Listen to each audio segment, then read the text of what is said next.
প্রথমেই দেখে নেব আজকের 40টি তাজা সংবাদ। শুরুতেই শিরোনাম। 15 বছরের বর্বরতা আর অভিষেকের অহংকারেরই ফল এই হামলা। বিজেপির যোগসূত্রের দাবি উড়িয়ে বিস্ফোরক অগ্নিমিত্রা পাল। সোনারপুরে তৃণমূল সাংসদ অভিষেক বন্দ্যোপাধ্যায়ের উপর হামলার ঘটনায় এবার অত্যন্ত তাৎপর্যপূর্ণ মন্তব্য করলেন পশ্চিমবঙ্গের বিজেপি নেত্রী তথা রাজ্য সরকারের হেভিওয়েট মন্ত্রী অগ্নিমিত্রা পাল। এই হামলার ঘটনার জন্য তৃণমূলের বিগত সরকারের আমলের 15 বছরের পুলিশি বর্বরতা এবং খোদ অভিষেকের অহংকারকেই দায়ী করেছেন তিনি। একই সঙ্গে তৃণমূলের আনা সমস্ত অভিযোগ খারিজ করে এই ঘটনায় বিজেপির কোনো প্রকার যোগসূত্র থাকার কথা স্পষ্ট উড়িয়ে দিয়েছেন তিনি। সংবাদ সংস্থা এএনআই-কে দেওয়া একটি সাক্ষাৎকারে অগ্নিমিত্রা পাল বলেন, অভিষেক বন্দ্যোপাধ্যায়ের সঙ্গে যা ঘটেছে তা অন্যায়। আমরা বারবার মানুষকে আইন নিজের হাতে না নেওয়ার অনুরোধ করেছি, কিন্তু আজ যা ঘটেছে তার জন্য অভিষেক নিজেই দায়ী। একদিকে গত 15 বছর ধরে চলা পুলিশি বর্বরতা আর শেখ শাহজাহানদের দাপট, অন্যদিকে অভিষেকের চরম অহংকার। তিনি বলেছিলেন 4 তারিখের পর নাকি ডিজে বাজানো হবে। আপনারা দেশের প্রধানমন্ত্রী, স্বরাষ্ট্রমন্ত্রী, এমনকি রাষ্ট্রপতিকেও গালিগালাজ করেছেন। তৃণমূল নেতৃত্বকে তীব্র আক্রমণ শানিয়ে বিজেপি নেত্রী আরো যোগ করেন, আজকে যা দেখছেন তা আসলে সাধারণ মানুষের পুঞ্জীভূত ক্ষোভের বহিঃপ্রকাশ। বিগত 15 বছর ধরে আপনারা নিজেদের ভগবান ভাবতেন। কি ধরনের রাজনীতি আপনারা খেলেছেন? আজ আপনাদের লক্ষ্য করে ডিম আর জুতো ছোড়া হচ্ছে। মানুষ আপনাদের বাড়ির সামনে এসে থুতু ফেলছে, গালিগালাজ করছে। রাজনীতিতে একদল ক্ষমতায় আসবে, অন্য দল যাবে, এটাই স্বাভাবিক। কিন্তু আমরা এমন রাজনীতি করব না যেখানে মানুষ আমাদের জুতোর মালা দেবে বা আমাদের বাড়ির সামনে এসে থুতু ফেলবে। আপনারা এই পরিস্থিতির জন্য সম্পূর্ণ দায়ী, কারণ আপনারা ভেবেছিলেন আপনাদের কোনোদিন ক্ষমতা থেকে সরানো যাবে না। আজ সাধারণ মানুষ সেটাই করে দেখিয়েছে। আর আপনারা যে বিজেপির যুক্ত থাকার কথা বলছেন তা একেবারেই ভিত্তিহীন। আমরা যতটুকু জানি ওই এলাকার 36টি ওয়ার্ডের মধ্যে 35টিতে তৃণমূলের একচ্ছত্র আধিপত্য রয়েছে। জলদি জলদি ভাগো, না হলে সরকার যা করার করবে। বাংলাদেশে অনুপ্রবেশকারীদের কড়া বার্তা মুখ্যমন্ত্রীর। অনুপ্রবেশ আটকাতে এবং অনুপ্রবেশকারীদের হঠাতে অল আউট অ্যাকশনে নেমেছে নতুন সরকার। হোল্ডিং সেন্টার তৈরি করে শুরু হয়েছে বেআইনিভাবে এদেশে থাকা বাংলাদেশিদের ফেরত পাঠানোর তৎপরতা। এই প্রেক্ষাপটে এবার কড়া বার্তা দিলেন মুখ্যমন্ত্রী শুভেন্দু অধিকারী। এদিন প্রশাসনিক বৈঠক শেষে মুখ্যমন্ত্রী বলেন, এদের চলে যাওয়া উচিত। ওই দেশের মুখপাত্র বলেছিলেন যে বাংলাদেশিদের ফেরত নেবেন।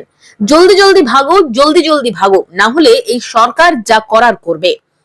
শুভেন্দু অধিকারী সাফ জানান, আমরা বলে দিয়েছি যে বাংলাদেশের অনুপ্রবেশকারী তাদেরকে কোর্টে পাঠানোর কোনো দরকার নেই, আইনে নেই। সরাসরি পুলিশ নেবে এবং বিএসএফ এর হাতে হ্যান্ডওভার করবে। বিএসএফ এর যা ভারত সরকার বাংলাদেশ সরকারের সঙ্গে আছে এগ্রিমেন্ট, বাংলাদেশি প্রমাণ করে হস্তান্তর করে দেবে।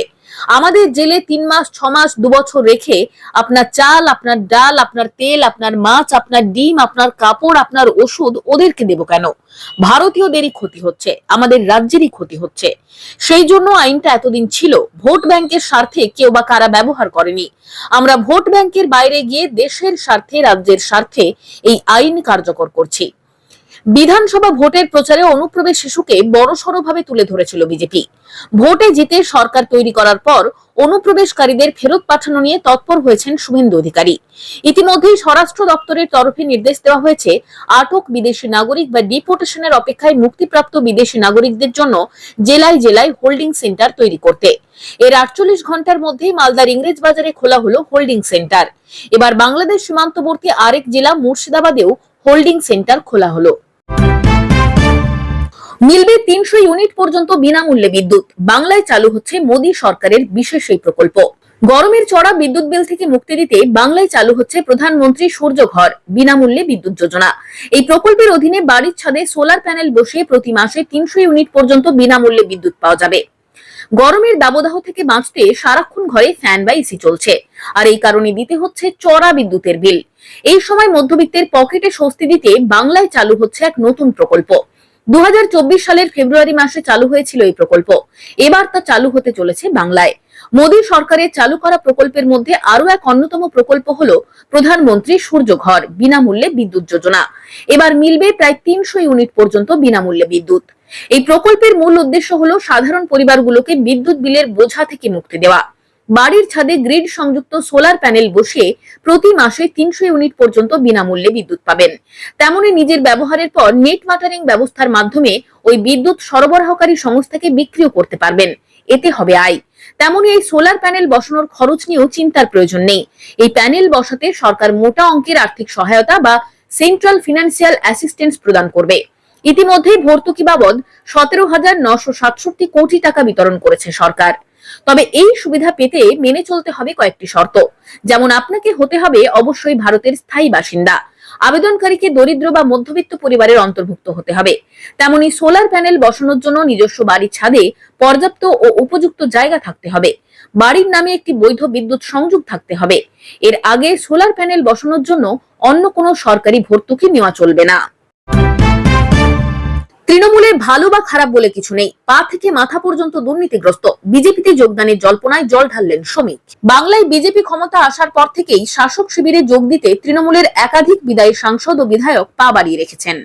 রাজ্য রাজনীতিতে দীর্ঘদিন ধরে চলা এই জল্পনায় এবার কার্যত জল ঢেলে দিলেন বিজেপির রাজ্য সভাপতি তথা রাজ্যসভার সাংসদ শ্রমিক ভট্টাচার্য। সংবাদ সংস্থা পিটিআইকে দেওয়া এক এক্সক্লুসিভ সাক্ষাৎকারে শ্রমিকবাবু স্পষ্ট জানিয়েছেন, তৃণমূলের দুর্নীতিগ্রস্ত নেতাদের জন্য বিজেপির দরজা এখন সম্পূর্ণ বন্ধ। বাংলায় নিজেদের একক শক্তিতে 2/3 সংখ্যাগরিষ্ঠতা নিয়ে সরকার গঠনের পর অন্য দল থেকে রাজনৈতিক নেতা আমদানি করার কোনো বাধ্যবাধকতা বা তাগিদ বিজেপির নেই বলেই তিনি সাফ জানিয়েছেন। 2021 সালের বিধানসভা নির্বাচনের আগে দেদার দলবদলে তিক্ত অভিজ্ঞতা থেকে দল শিক্ষা নিয়েছে উল্লেখ করে তিনি বলেন, এবার আর সেই ভুল হবে না। এমনকি ভালো তৃণমূল বা খারাপ তৃণমূল বলে কোনো ভাগ হয় না দাবি করে তার মন্তব্য, তৃণমূলের দুর্নীতি এখন সমার্থক শব্দ। তবে তৃণমূলের যে সমস্ত সাধারণ সমর্থক এই দুর্নীতির বৃত্তের বাইরে থেকে বিজেপিকে ভোট দিয়েছেন, তাদের দলে নেওয়ার বিষয়ে কোনো একক ব্যক্তি নয়, বরং দলগতভাবে যৌথ সিদ্ধান্ত নেওয়া হবে। এই সাক্ষাৎকারে বাংলার পরিবর্তিত রাজনৈতিক সমীকরণ নিয়ে সংখ্যালঘু মুসলিম ভোট ব্যাংকেও কড়া বার্তা দিয়েছেন শ্রমিক। তিনি বলেন, বিজেপি প্রমাণ করে দিয়েছে যে কোনো মুসলিম প্রার্থী না দিয়ে এবং সংখ্যালঘু ভোট ব্যাংকের উপর নির্ভরশীল না হয়ে রাজ্যের 2/3 সংখ্যাগরিষ্ঠতা নিয়ে সরকার গঠন করা সম্ভব। তাই মুসলিমদের উচিত সংখ্যালঘু মানসিকতা ঝেড়ে ফেলে নিজেদের এদেশের প্রথম সারির নাগরিক ভাবা। সেই সঙ্গে ধর্মীয় কট্টরপন্থার বিরুদ্ধে সতর্ক করে দিয়ে তিনি যোগ করেন, কট্টরপন্থী রাজনীতি হিন্দু বা দেশের জন্য যতটা বিপজ্জনক, মুসলিমদের জন্যও ঠিক ততটাই ক্ষতিকর। নতুন সরকারের জাত ধর্ম নির্বিশেষে সমস্ত সম্প্রদায়ের মানুষ সমানভাবে সরকারি উন্নয়ন ও জনকল্যাণমূলক প্রকল্পের সুবিধা পাবেন বলেও তিনি আশ্বস্ত করেছেন। আমাকে ঝোঁকানোর জন্য 7 বার জন্ম নিতে হবে, সিআইডি নোটিশের পর গর্জে উঠলেন অভিষেক। বিধানসভা নির্বাচনের পরবর্তী রাজনৈতিক আবহে রাজ্য রাজনীতিতে ফের একবার উত্তেজনার পারদ তুঙ্গে। দলীয় কর্মীদের বাড়িতে দেখা করে ফেরার পথে তৃণমূলের সর্বভারতীয় সাধারণ সম্পাদক অভিষেক বন্দ্যোপাধ্যায়ের বাড়িতে পৌঁছল সিআইডির প্রতিনিধি দল। সোমবার তাকে ভবানী ভবনে তলব করা হয়েছে। আর এই ঘটনাকে কেন্দ্র করে শুরু হয়েছে তীব্র রাজনৈতিক চাপানোতর। শনিবার দুপুরে অভিষেক বন্দ্যোপাধ্যায়ের হরিশ মুখার্জি রোডের বাড়িতে পৌঁছয় সিআইডির 5 সদস্যের একটি দল। ওই সময় অভিষেক বেলেঘাটায় ছিলেন। পরে দুপুর 2:22 নাগাদ তিনি কালীঘাটের বাড়িতে পৌঁছলে সিআইডির অফিসাররা সেখানে যান। 2:45 নাগাদ অভিষেক বন্দ্যোপাধ্যায় নিজে হাতে সিআইডির নোটিশ গ্রহণ করেন।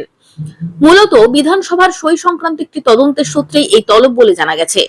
তৃণমূল নেতা নিজের বাড়িতে সিআইডির উপস্থিতিকে রাজনৈতিক প্রতিহিংসা হিসেবে দেখছেন।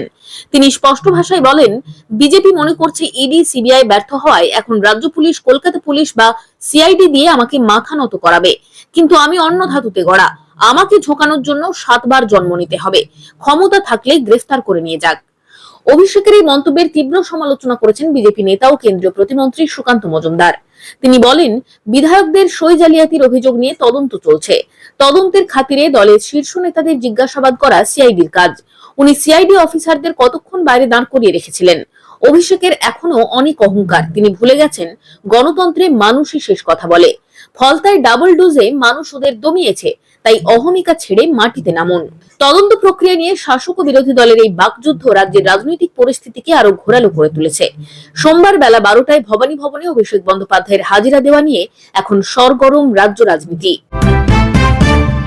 ক্যান্সার থেকে ওপেন হার্ট সার্জারি, স্বাস্থ্য সাথীতে যে চিকিৎসা পেতেন না সেটাও পাবেন আয়ুষ্মান ভারতে। আয়ুষ্মান ভারত এবং স্বাস্থ্য সাথী এই দুই স্বাস্থ্য প্রকল্পেই বছরে 5 লক্ষ টাকা পর্যন্ত চিকিৎসা পরিষেবা পাওয়া যায় নিখরচায়। তাহলে এই দুই স্কিমের পার্থক্যটা ঠিক কোথায়? স্বাস্থ্য সাথী ভালো, তবে আয়ুষ্মান ভারত আরো ভালো। স্বাস্থ্য সাথীর থেকে আয়ুষ্মান ভারত কোন কোন দিক থেকে ভালো এর ব্যাখ্যা দিয়ে জানানো হয়েছে, স্বাস্থ্য সাথীতে যেখানে চিকিৎসা পেতে সময় লাগতো, সেখানে আয়ুষ্মান ভারত কার্ড চালু হওয়ার মুহূর্ত থেকেই পরিষেবা পাওয়া যাবে। স্বাস্থ্য সাথীতে শুধুমাত্র রাজ্যের হাসপাতালগুলিতে চিকিৎসা পাওয়া যেত, আয়ুষ্মান ভারতে দেশ জুড়ে চিকিৎসা পাওয়া যাবে। ডক্টর শারদত্ত মুখোপাধ্যায় জানিয়েছেন, আয়ুষ্মান ভারত প্রকল্পে শুধু জটিল রোগের চিকিৎসা নিখরচায় পাওয়া যাবে তাই নয়, এই স্বাস্থ্য স্কিমে হাসপাতালে ভর্তি হওয়ার 10 দিন আগে এবং হাসপাতাল থেকে ছাড়া পাওয়ার 90 দিন পর পর্যন্ত নিখরচায় সমস্ত চিকিৎসার সুবিধা পাওয়া যায়। এর মধ্যে অ্যাম্বুলেন্স, ফিজিওথেরাপিও অন্তর্ভুক্ত।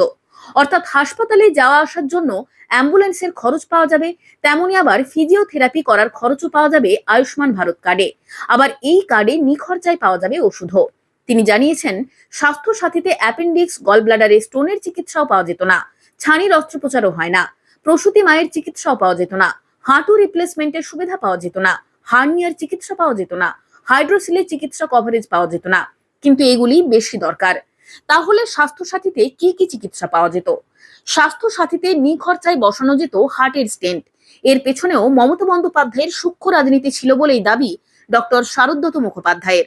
তার বক্তব্য, স্টেন্ট বসানোর মতো চিকিৎসার কথা কেউ জীবনে ভুলবে না, কারণ মৃত্যুর মুখ থেকে ফিরে এসেছেন। সেখানেই আয়ুষ্মান ভারতের সব চিকিৎসা পাওয়া যাবে। শুধু চিকিৎসা নয়, হাসপাতালে ভর্তি থাকাকালীন ওষুধ ও চিকিৎসায় ব্যবহৃত অন্যান্য জিনিসের খরচ দেওয়া হয় আয়ুষ্মান ভারতে।